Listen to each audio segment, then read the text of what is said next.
Welcome to Rational Transformations. Let's get started. So we transform the rational parent function the same way that we've moved all of the other ones, all of the other parent functions. We still have an a, an h, and a k, but this is where they are for the rational. The h is at the bottom with the x, the k is at the end all by itself, and we have the a at the top of that fraction.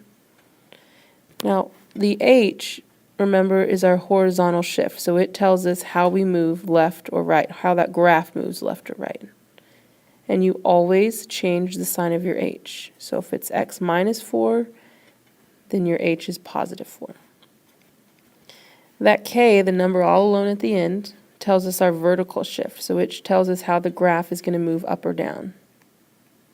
And you keep the sign of your k. So if it's plus 4 at the end, then your k is a positive 4.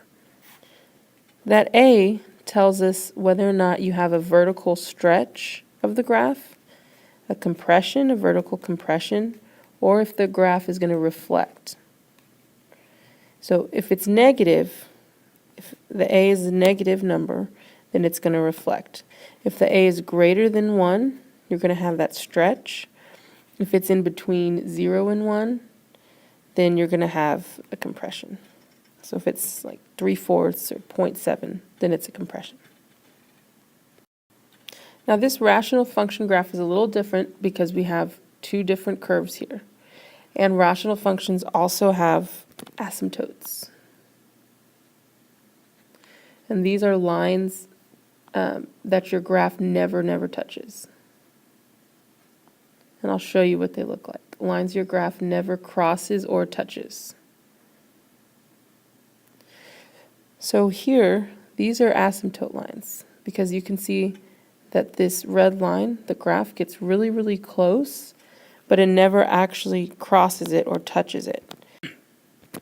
So here is this vertical asymptote, and you have vertical ones and horizontal. So there's a vertical one, and it's at x equals your h, which in this case is 0. So the parent function has one at x equals 0. And then here's your horizontal asymptote. So it'll never touch that line, horizontal, and it's always at y equals your k. In this case, our k is 0. So for the parent function, it's at y equals 0. But when you look at how it moves, that's how you can find your asymptotes. Now before, your hk used to be your vertex, and here it's this key point right here where your asymptotes cross. So once you find that hk, you can draw your asymptote lines because it just looks like it's a cross over that little key point there. And your domain for a rational function, if you look, it comes from -infinity, domain's your x values, and it doesn't cross this 0, but it gets really close and it goes all the way to +infinity. So your domain is -infinity to 0, 0 to infinity.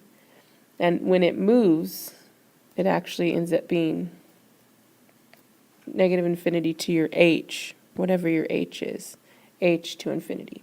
Parentheses always, because since it doesn't touch, then we can't have a bracket. So that number, this h right here, is not included because the line never touches it.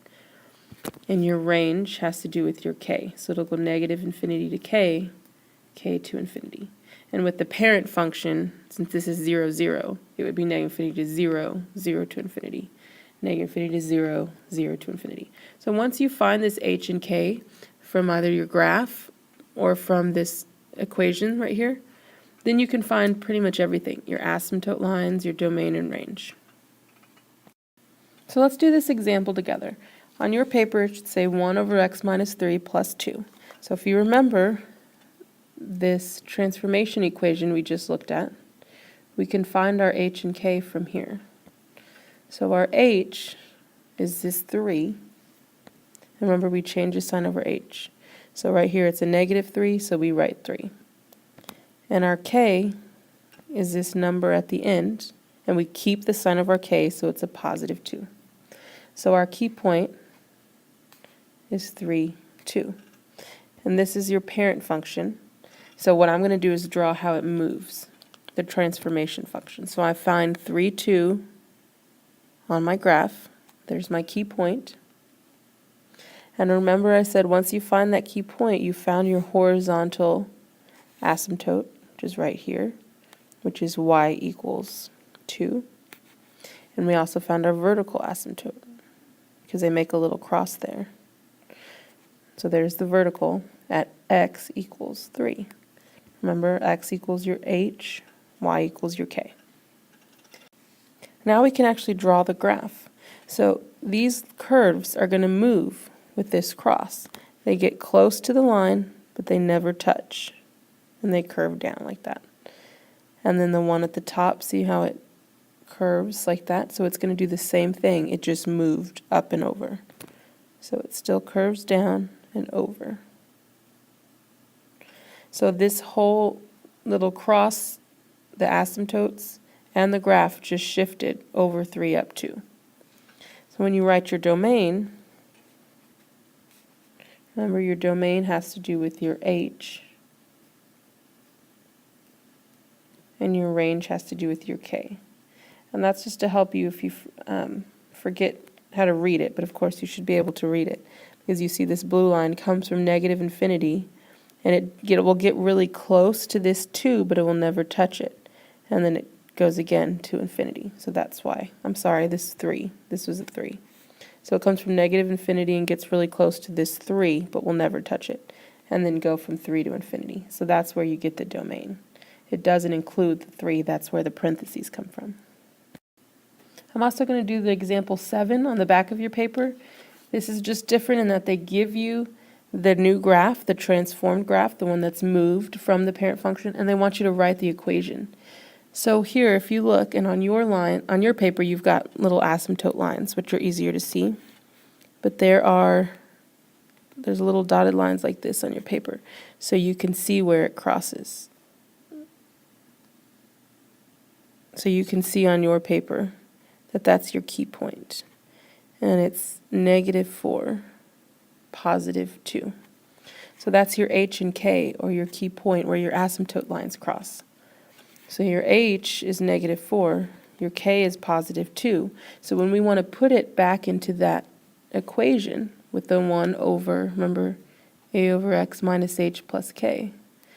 So our a is 1, we have x, and then we put in our -4, our h. But we change the sign when we put it in. So +4. And then you want to put the k, which is +2. So you have 1 over x plus 4, and then +2. And your domain still has to do with the h. Negative infinity to -4, -4 to infinity. And your range, negative infinity to 2. Remember, it never crosses 2, but it'll get really close. That's why it's an asymptote. And 2 to infinity. That's it for now. Practice the rest by yourself. Thanks for watching, and see you soon.